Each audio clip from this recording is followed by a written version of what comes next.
There are many ways in which today churches try to attract others. ನಾವು ಸಭೆ ಬಹಳ ವಿಷಯಗಳಲ್ಲಿ ಬೇರೆಯವ್ರನ್ನ ಸೆಳೆಯಲಿಕ್ಕೆ ಪ್ರಯತ್ನ Some ಮಾಡ್ತಾರೆ. churches try to attract people with a lot of good music. ಕೆಲವು ಸಭೆಗಳು ಒಳ್ಳೆಯ ಸಂಗೀತ ಇಟ್ಕೊಂಡು ಬೇರೆಯವ್ರನ್ನ ಸೆಳಿಲಿಕ್ಕೆ ಸಹ ಪ್ರಯತ್ನ ಮಾಡ್ತಾರೆ. Who will they attract? ಎಂಥವ್ರನ್ನ ಅವರು ಸೆಳಿತಾರೆ? Those who want to listen to good music. ಯಾರು ಒಳ್ಳೆಯ ಸಂಗೀತವನ್ನ ಕೇಳಲಿಕ್ಕೆ ಇಷ್ಟಪಡ್ತಾರೆ ಅಂಥವ್ರನ್ನ ಸೆಳಿತಾರೆ. Or some people try to attract people by having a grand building. ಕೆಲವರು ದೊಡ್ಡ ಒಳ್ಳೆ ಕಟ್ಟಡನ ಕಟ್ಟಿ ಬೇರೆಯವ್ರನ್ನ ಸೆಳಿಲಿಕ್ಕೆ ಪ್ರಯತ್ನ ಮಾಡ್ತಾರೆ. Who will they attract? ಎಂಥವ್ರನ್ನ ಅವರು ಸೆಳಿತಾರೆ? Those who like to go to a dignified place for worshiping God. ಯಾರು ಒಳ್ಳೆಯ ಸ್ಥಳಗಳಿಗೆ ಹೋಗಿ ನಾವು ಕುಳಿತುಕೊಳ್ಬೇಕು ಅಂತ ಇಷ್ಟಪಡ್ತಾರೋ ಅಂಥವ್ರನ್ನ ಮಾತ್ರ ನಾವು These ಸೆಳಿಲಿಕ್ಕೆ are ಆಗುತ್ತೆ. not the type of people we want to attract in our church. ಅಂಥವ್ರನ್ನ ನಾವು ಸೆಳಿಲಿಕ್ಕೆ ನಾವು ಇಲ್ಲಿ ಸಹ ಪ್ರಯತ್ನ ಮಾಡ್ತಾ ಇಲ್ಲ. We want to attract people who are attracted by the message of freedom from sin. ನಾವು ಯಾರು ಈ ಪಾಪದಿಂದ ಬಿಡುಗಡೆ ಹೊಂದಲಿಕ್ಕೆ ಬಯಸ್ತಾ ಇರ್ತಾರೋ ಅಂಥವ್ರನ್ನ ಸೆಳಿಬೇಕು. We don't want to have the best music in Hubli. ನಾವು ಹುಬ್ಬಳ್ಳಿಯಲ್ಲಿ ಒಳ್ಳೆ ಸಂಗೀತ ಇರೋದು ಅವಶ್ಯಕತೆ ಇಲ್ಲ. We don't want to have the best church building in Hubli. ದೊಡ್ಡ ಬೃಹತ್ ಕಟ್ಟಡ ಇರುವಂತದ್ದು ಅವಶ್ಯಕತೆ ಇಲ್ಲ. We don't even want to have the best preachers in Hubli. ನಾವು ಹುಬ್ಬಳ್ಳಿಯಲ್ಲೇ ಒಳ್ಳೆಯ ಬೋಧಕರು ಇರೋದು ಅವಶ್ಯಕತೆ ಇಲ್ಲ. In all the churches. ಇನ್ನು ಎಲ್ಲ ಸಭೆಗೆ ವ್ಯತ್ಯಾಸ ಮಾಡಿದ್ರೆ We must have the highest standards of holiness that any church preaches in Hubli. ಆದರೆ ನಾವು ಈ ಪವಿತ್ರತೆಯಲ್ಲಿ ಎಲ್ಲ ಸಭೆಗಿಂತ ಉತ್ತಮವಾದ ಒಂದು ಮಟ್ಟವಿರಬೇಕು. The Old Testament says holiness is what is proper for God's house. ಹಳೆಯ ಒಡಂಬಡಿಕೆಯಲ್ಲಿ ಹೇಳುತ್ತೆ ಪವಿತ್ರತೆಯೇ ದೇವರ ಒಂದು ಆಲಯಕ್ಕೆ ಮುಖ್ಯವಾದದ್ದು. That is the primary thing that should characterize God's house. ದೇವರ ಆಲಯಕ್ಕೆ ಅದೇ ಮುಖ್ಯವಾದದ್ದು. And that's why we should major on that. ನಾವು ಅದನ್ನೇ ಮುಖ್ಯವಾಗಿ ಇಟ್ಕೊಳ್ಬೇಕು. So, as I said, we're not seeking to be in competition with any church in any of these worldly areas.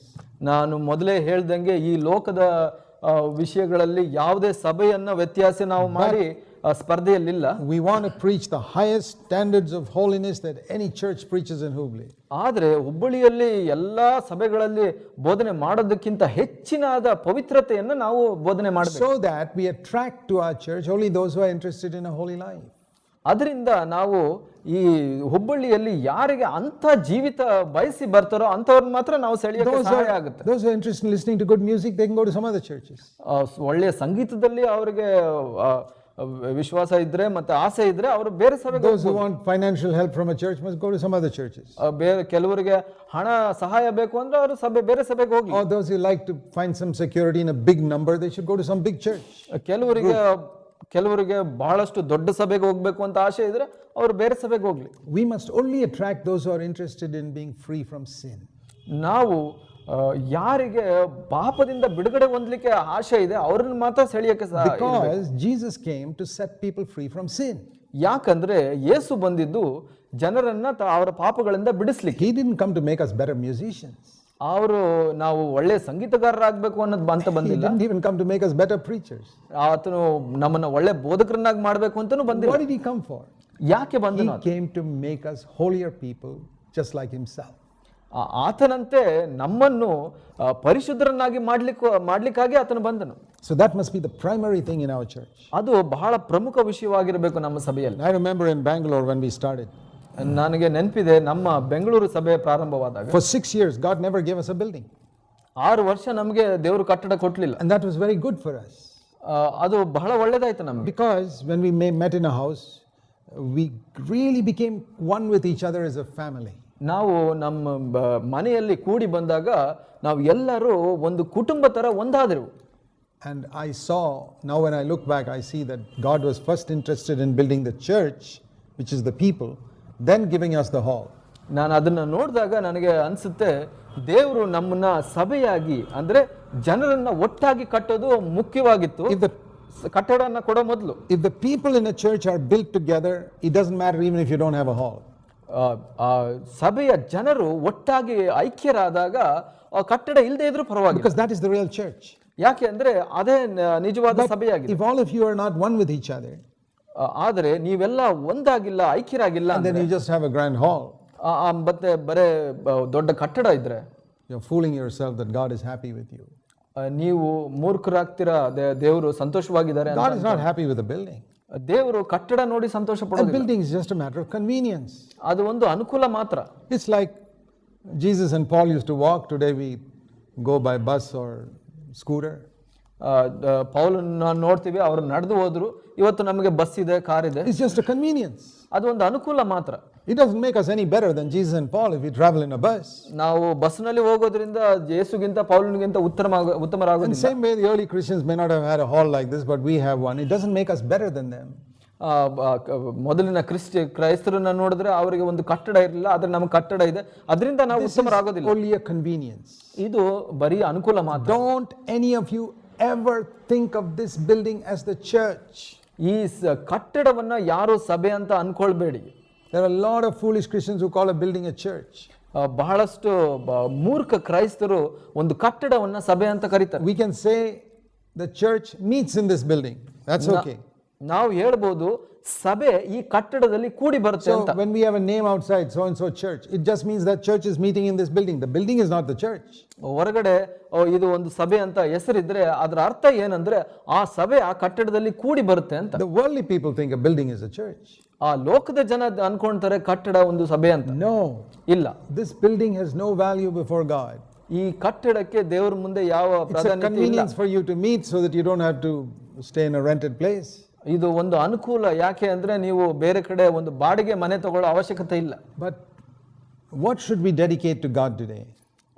ಹಾಗಿದ್ರೆ ನಾವು ಯಾವುದನ್ನ ದೇವರಿಗೆ ಒಪ್ಪಿಸ್ಕೊಡ್ಬೇಕು It's ಇವತ್ತು? not a building. ಈ ಕಟ್ಟಡವನ್ನ ಅಲ್ಲ. You got to dedicate your bodies. ನೀವು ನಿಮ್ಮ ಶರೀರಗಳನ್ನ ನೀವು ದೇವರಿಗೆ See ಒಪ್ಪಿಸ್ಕೊಡ್ಬೇಕು. Romans 12:1. ರೋಮ 12:1 ನೋಡೋಣ. Romans chapter 12 and verse 1. 12:1. It says, present your bodies a living sacrifice to God. That is an acceptable spiritual service of worship. ನೀವು ನಿಮ್ಮ ನಿಮ್ಮ ದೇಹಗಳನ್ನು ದೇವರಿಗೆ ಮೀಸಲಾಗಿಯೂ ಮೆಚ್ಚುಗೆಯಾಗಿಯೂ ಇರುವ ಸಜೀವ ಯಜ್ಞವಾಗಿ ಅರ್ಪಿಸಿರಿ. What are we going to dedicate to God today? ನಾವು ಯಾವುದನ್ನ ದೇವರಿಗೆ ಒಪ್ಪಿಸ್ಕೊಡ್ತೇವೆ? Not a building. ಕಟ್ಟಡವನ್ನಲ್ಲ. God will say, well, I don't want that building. ದೇವರು ಹೇಳ್ತಾರೆ ನನಗೆ ಆ ಕಟ್ಟಡ I'm ಬೇಕಾಗಿಲ್ಲ, not going to live in that building. ನಾನು ಆ ಕಟ್ಟಡದಲ್ಲಿ ನೆಲೆಸೋದಿಲ್ಲ. In the Old Testament, yes, they dedicated the temple or the tabernacle to God. ಹಳೆ ಒಡಂಬಡಿಕೆಯಲ್ಲಿ ಹೌದು, ಅವರು ಒಂದು ಕಟ್ಟಡವನ್ನ ದೇವರಿಗೆ But ಒಪ್ಪಿಸ್ಕೊಡ್ತಾರೆ. that was only a picture. ಅದು ಒಂದು ಚಿತ್ರಣವಾಗಿದೆ. Today, it's our body. ಇವತ್ತು ನಮ್ಮ ಶರೀರ, Each of you, ಪ್ರತಿಯೊಬ್ಬರು today, ಇವತ್ತು I want to encourage you to dedicate your body to God. ನಾನು ಪ್ರೋತ್ಸಾಹಿಸ್ತೀನಿ, ಪ್ರತಿಯೊಬ್ಬರು ನಿಮ್ಮ ದೇಹವನ್ನ ದೇವರಿಗೆ ಒಪ್ಪಿಸಿಕೊಡಿ. Especially your eyes and your tongue. ನಿಮ್ಮ ಕಣ್ಣು ಮತ್ತು ನಿಮ್ಮ ನಾಲಿಗೆಗಳು. Because we sin a lot with those two things. ಯಾಕೆಂದ್ರೆ ಅದು ಎರಡರಿಂದನೇ ನಾವು ಹೆಚ್ಚು Say, Lord, I dedicate them to you. ಕರ್ತನೆ, ನಾನು ಅದನ್ನ ನಿನಗೆ And ಒಪ್ಪಿಸ್ಕೊಡ್ತೀನಿ. I want you to fill me with the Holy Spirit.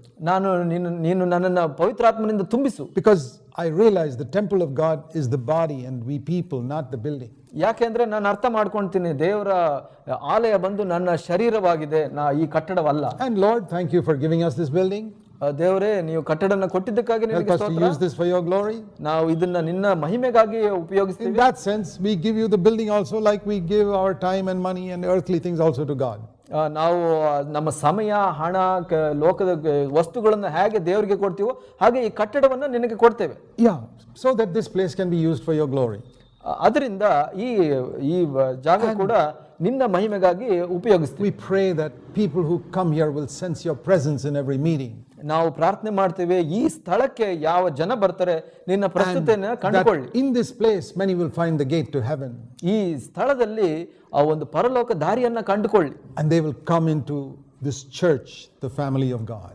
ಈ ಸಭೆ, ದೇವರ ಕುಟುಂಬಕ್ಕೆ ಜನರು ಬರಲಿ. So that is our prayer for this place. ಈ ಕಟ್ಟಡಕ್ಕಾಗಿ ಅದೇ ನಮ್ಮ ಪ್ರಾರ್ಥನೆಯಾಗಿದೆ. Always remember, ಯಾವಾಗಲೂ ನೆನಪಿ, you are the church. ನೀವೇ ಸಭೆಯಾಗಿದೆ. This is purely a matter of convenience that you can meet here. ಇದು ಒಂದು ಅನುಕೂಲವಾಗಿದೆ, ನೀವು ಕೂಡಿ ಬರ್ಲಿಕ್ಕೆ. So now we want to pray. ನಾವು ಪ್ರಾರ್ಥಿಸೋಣ. We bow our heads, ನಾವು ನಮ್ಮ ತಲೆಯನ್ನು all of ಬಗ್ಗಿಸಿ, us, and close our eyes. ನಮ್ಮ ಕಣ್ಣುಗಳನ್ನು ಮುಚ್ಚಿ ತಲೆ ಬಗ್ಗಿಸಿ, And we will be conscious of God's presence. ಕರ್ತನ ಪ್ರಸ್ತುತತೆಯಲ್ಲಿ ನಾವು ನೆನಪಿಟ್ಕೊಳ್ಳೋಣ. Jesus is here, ಯೇಸು ಇದ್ದಾರೆ ಇವತ್ತು, and we want to honor him, ಆತನಿಗೆ ಸನ್ಮಾನಿಸ್ತೇವೆ, and we want to dedicate our bodies to him right now. ಆತನಿಗೆ ನಮ್ಮ ದೇಹಗಳನ್ನ ಪೂರ್ಣವಾಗಿ ಒಪ್ಪಿಸ್ಕೊಡ್ತೇವೆ. Do that individually. ಪ್ರತ್ಯೇಕವಾಗಿ ವೈಯಕ್ತಿಕವಾಗಿ ಮಾಡಿ I ಅದನ್ನ. give my body to you as a dedication today. ಕರ್ತನೆ, ನನ್ನ ಶರೀರವನ್ನ ನಿನಗೆ ಒಪ್ಪಿಸಿಕೊಡ್ತೀನಿ ಇವತ್ತು. Please take it. Fill me with the Holy Spirit. ಇದನ್ನ ತಕೊಂಡು ನಿನ್ನ ಪವಿತ್ರಾತ್ಮನಿಂದ ತುಂಬಿಸು ಸ್ವಾಮಿ. Help me to be united with my brothers and sisters in the church here. ನನಗೆ ಸಹಾಯ ಮಾಡು ಸ್ವಾಮಿ, ನನ್ನ ಸಹೋದರ ಸಹೋದರಿಯರ ಜೊತೆ ಐಕ್ಯರಾಗಿರ್ಲಿಕ್ಕೆ, to forgive everyone, ಎಲ್ಲರನ್ನು ಕ್ಷಮಿಸ್ಲಿಕ್ಕೆ, ask forgiveness quickly, ಎಲ್ಲರಿಂದ ಕ್ಷಮೆ ಕೇಳಲಿಕ್ಕೆ, to love everyone, ಪ್ರೀತಿಸಿಕೆ ಪ್ರತಿಯೊಬ್ಬರನ್ನು, and to have a different sense of values than the world's people. ಆ ಲೋಕದ ಜನರಿಗಿಂತ ಪ್ರತ್ಯೇಕವಾದ ಮೌಲ್ಯಗಳನ್ನ ಉಳಿಸ್ಕೊಳ್ಳಿಕ್ಕೆ ಸಹಾಯ. Father, thank you for giving us this building. ತಂದೆಯವರೇ, ಈ ಕಟ್ಟಡವನ್ನು ಕೊಟ್ಟಿದ್ದಕ್ಕೆ ನಿನಗೆ ಸ್ತೋತ್ರ. It's your gift. ಇದು ನಿನ್ನ And we ಕೊಡುಗೆ. want to use it totally for your glory. ನಾವು ಇದನ್ನ ನಿನ್ನ ಮಹಿಮೆಗಾಗಿ ಉಪಯೋಗಿಸ್ತೀವಿ And Swami. we pray this place will be the gate of heaven to many people. ನಾವು ಪ್ರಾರ್ಥಿಸ್ತೇವೆ ಈ ಕಟ್ಟಡವು ಬಹಳಷ್ಟು ಜನರಿಗೆ ಪರಲೋಕಕ್ಕೆ ದಾರಿಯಾಗಲಿ ಅಂತ. And from the very first day, ಮೊದಲ till ದಿವಸದಿಂದ the day you return, ನೀನು ಬರುವವರೆಗೆ, Lord Jesus, this building will be used for your glory. ಈ ಕಟ್ಟಡವನ್ನ ನಿನ್ನ ಮಹಿಮೆಗಾಗಿ ಉಪಯೋಗಿಸ್ತೀವಿ. So just like we give our bodies first, ನಮ್ಮ ಹೃದಯಗಳನ್ನ ಮೊದಲು ಕೊಡೋ ತರ we also give this building to you. ಈ ಕಟ್ಟಡವನ್ನು ನಿನಗೆ ಒಪ್ಪಿಸ್ಕೊಡ್ತೇವೆ. As you bless our bodies, ನಮ್ಮ ದೇಹಗಳನ್ನ ಆಶೀರ್ವದಿಸು. make us united in the body of Christ. ನಾವು ಕೂಟದಲ್ಲಿ ಸಭೆಯಲ್ಲಿ ಐಕ್ಯರಾಗ್ಲಿಕ್ಕೆ ಸಹಾಯ We ಮಾಡಿ. pray this building also will glorify you. ಈ ಕಟ್ಟಡ ಕೂಡ ನಿನ್ನ ಮಹಿಮೆಗಾಗಿರಲಿ. Thank you for helping us to finish it without getting into debt. ನಾವು ಸಾಲಕ್ಕೆ ಹೋಗದೇನೆ ಈ ಕಟ್ಟಡವನ್ನು ಪೂರ್ಣಗೊಳಿಸಲಿಕ್ಕೆ ಸಹಾಯ ಮಾಡಿದ್ದಕ್ಕೆ Providing all our needs. ನಮ್ಮ ಅನುಕೂಲತೆಗಳನ್ನೆಲ್ಲ Give you the glory. ಒಪ್ಪಿಸಿದ್ದಕ್ಕೆ ಸ್ತೋತ್ರ. ನಿನಗೆ ಮಹಿಮೆ ಕೊಡ್ತೀನಿ In Jesus' name. ಯೇಸುವಿನ ನಾಮದಲ್ಲಿ.